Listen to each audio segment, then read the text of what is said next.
Hey everyone, Skull902 here, and this is my Let's Play of Super Mario Bros. 3. Once again, this is the Mario All-Stars version for the Super Nintendo, and this one is going to be a simulated two-player run, which this here intro kind of shows off the aspects of like battle mode and stuff. I'll be showing like the battles in an extra video and whatnot, but yes, a simulated two-player game. What I mean by that is I went ahead and like edited the controls in my emulator in order to have player 1 and 2 set to the same controls. So I am going to be taking turns as Mario and Luigi. Up front, I have to apologize for any like editing inconsistencies where like sometimes the brothers will take multiple turns in a row. So I don't think it gets any worse than 3, but sometimes you'll see Mario's turn end and then it'll go back to Mario, or Luigi's turn will end and it'll go back to Luigi. I did that to, streamline things. I don't show deaths in my LPs unless if they're like particularly funny. Or amusing in any sort of way. So, yeah, that's how it's gonna work here. Most of the time, we'll be getting like a, how should I put it, a coherent sort of thing. But sometimes, well, shit happens. But anyway, about simulating a two-player game. The reason why I did that is I figured it fitting, first of all, after, I did Mario 1 with Mario. I did Lost Levels with Luigi, so it only makes sense to me that the two brothers would go on an adventure together. In the continuity of Skull902's Super Mario Bros. Let's Plays. But furthermore, it also just brings me back, because, like I said with Lost Levels, at least in the descriptions, this LP and the Lost Levels one are a bit of a Christmas celebration for me, because these are, again, two of the first games I ever got, like the ones that turned me into a gamer, and they were a Christmas present with my Super Nintendo, so just thinking back to that time and how a lot of the fun that I had with those games was with, two-player mode. So I decided to do it for that reason as well. So not only is it like fitting in a way for Mario and Luigi to be going on an adventure together, but it's also nostalgic in a way, as a celebration of the Christmas season and whatnot. So yeah, that's essentially it about the LP, how it's structured, my reasons for it, and everything. Let's get into some of the technical details, because this, especially when it came out, was a pretty impressive game for the NES. Actually, before I do that, you'll find these around the world map, and yes, there are world maps in this game, as opposed to just going straight from level to level to level like in previous Mario games.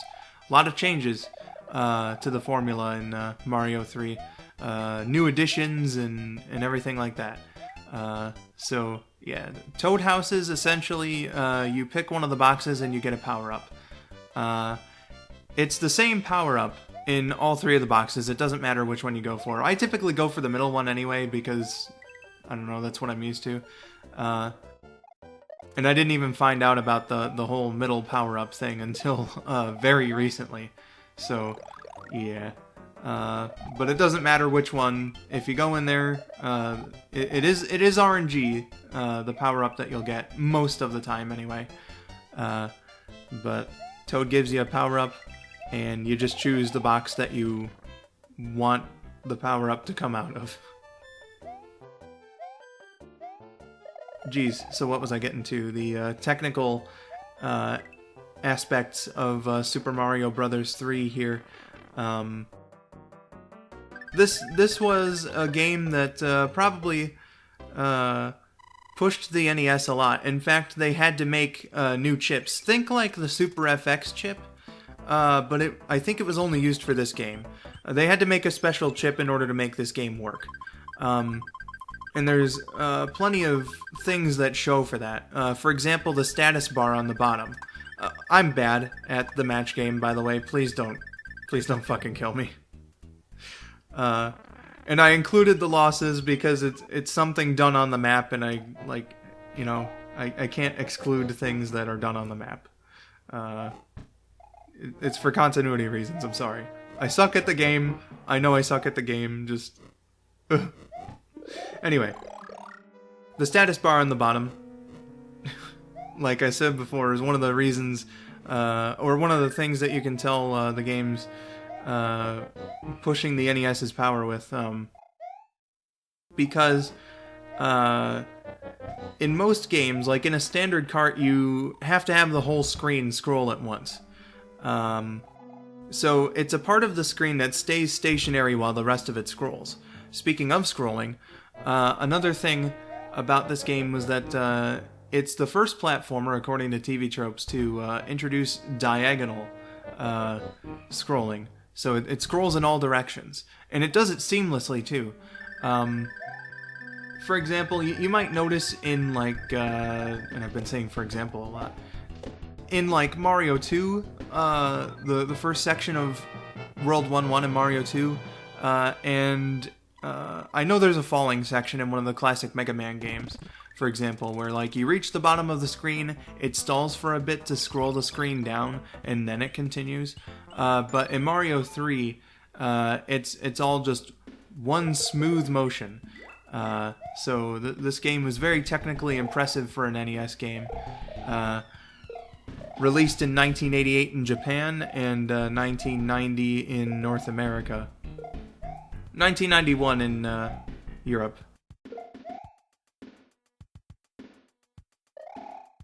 Something interesting about the build-up, I suppose, to the game is that in North America, anyway, the game was first announced, I suppose, to North American audiences in a movie called The Wizard, where, like, there's this kid who has some sort of problem, and he wants to go to California for some reason.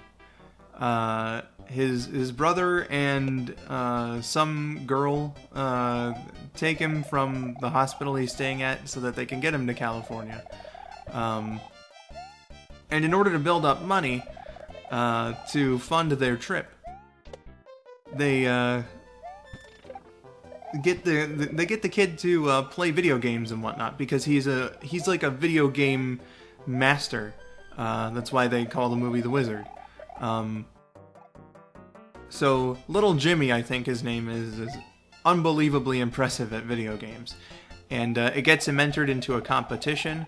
And at the end of the competition, the last challenge is to get, like, the most points in Super Mario Bros. 3 or anything, and that's how the game was introduced to North American audiences. It was about 2 months before the game came out, so, like, December 1989 was the movie, and, like, February 1990 was the game. So I gotta imagine, for any Nintendo fans in the theater watching the movie, probably was really fucking cool, and hype as shit, to see Super Mario Bros. 3, a game that hadn't been previously showcased before, and all that. It even shows how to get the warp whistle, which is kind of amazing. The first look at the game shows you how to cheat in the game. So that's a bit of something.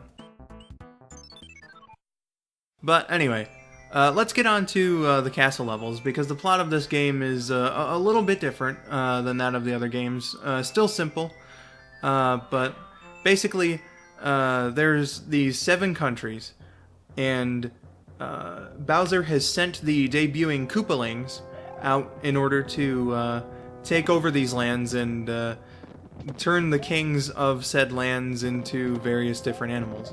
Mario and Luigi take up the task of saving these 7 lands, but things might not be all that they seem, and we'll find out about that a little later. So, in the NES game, it's pretty unremarkable what the kings get turned into, but for All-Stars, they decided to change things up a little bit and make some references. It's pretty fun, actually. I know that there's a couple of them that I really, really enjoy. So, first off, we have what I believe to be Iggy Koopa. And he's easy enough to take down. I'm sure somebody's going to correct me. I'm sure somebody's going to correct me, and in fact, I'm going to look at Mario Wiki after this, but you bop him 3 times, grab the wand, and then Mario falls back down in order to restore the king to his natural state and receive a letter from the princess. And when you receive a letter from the princess, she gives you an item to put into your inventory because you can save power-ups and whatnot. That's what the whole Toad House thing is about. So, yeah, pretty cool stuff. I'm gonna leave you now. I have been Skull902. Thank you for watching, and have yourselves a wonderful day.